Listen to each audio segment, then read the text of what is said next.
Hi everyone and welcome to Knife Rev. Today we're going to be talking about the Buck 119 Special.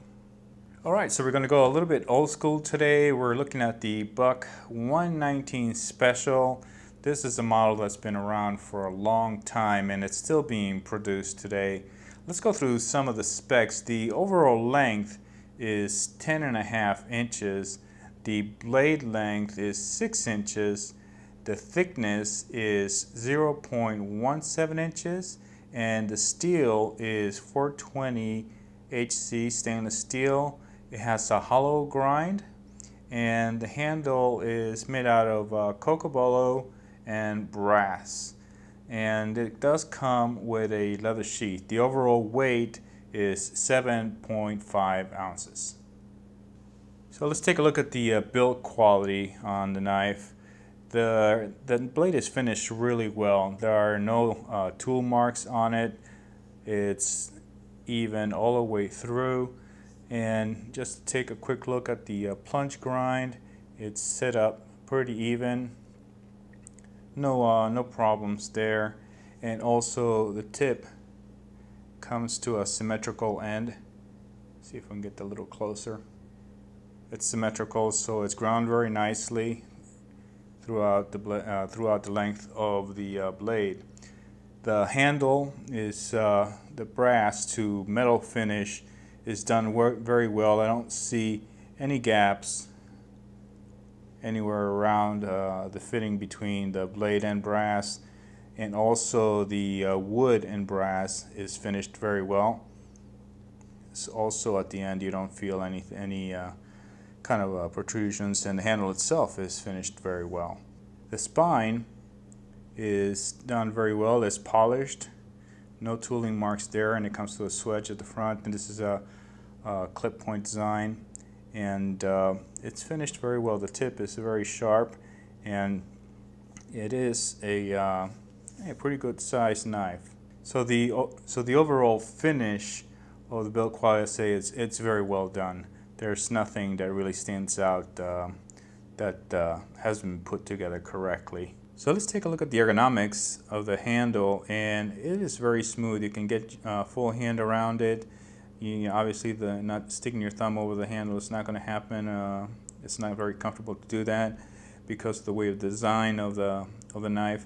But getting a full purchase on the knife is very good. There's plenty of room. The handle thickness is also pretty decent, so you can get your hand around it, and it's fairly comfortable, and you have a pretty sturdy grip on the knife.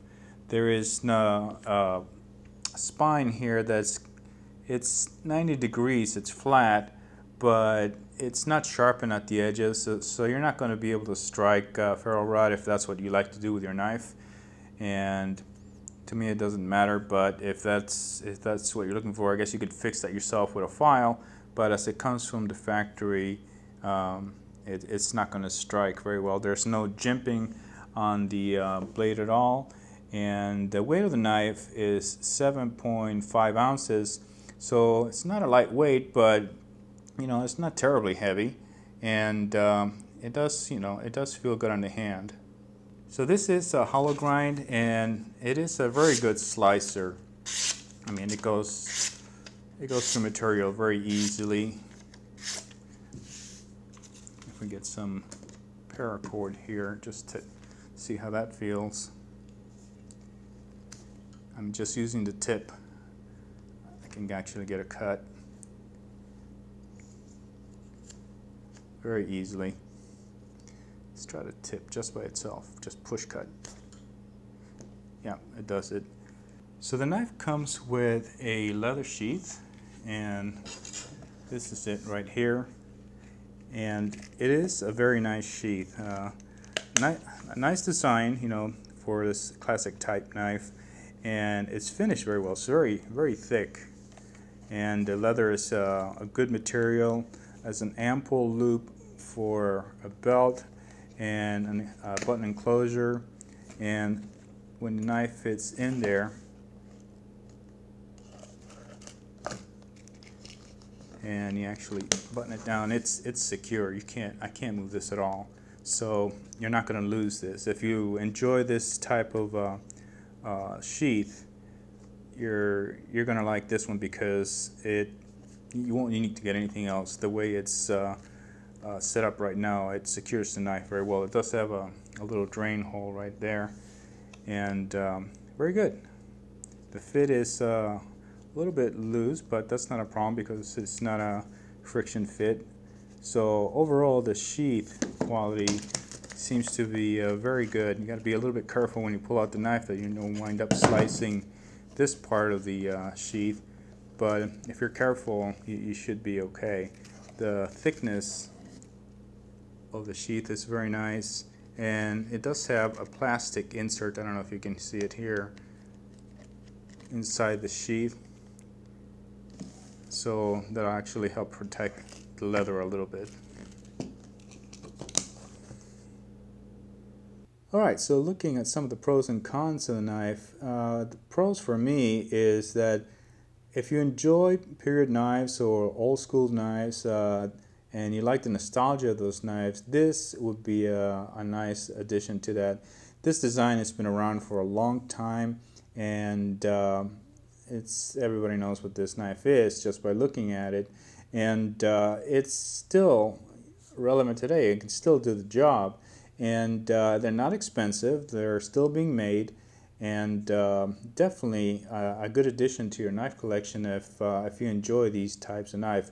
For me, the only cons would be maybe a little bit is the weight, and but it is, you know, a fairly good sized knife, so that's not too bad.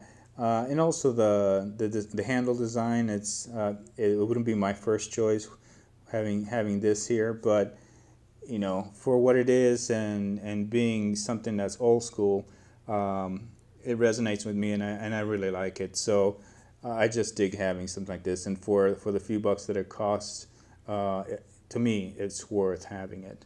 So the overall view for me on this knife is it is a very cool knife to have, inexpensive but well made, and no, you're not going to be going out there and doing all kinds of hardcore stuff with it, but I don't think people that would buy this one is what they would use it for.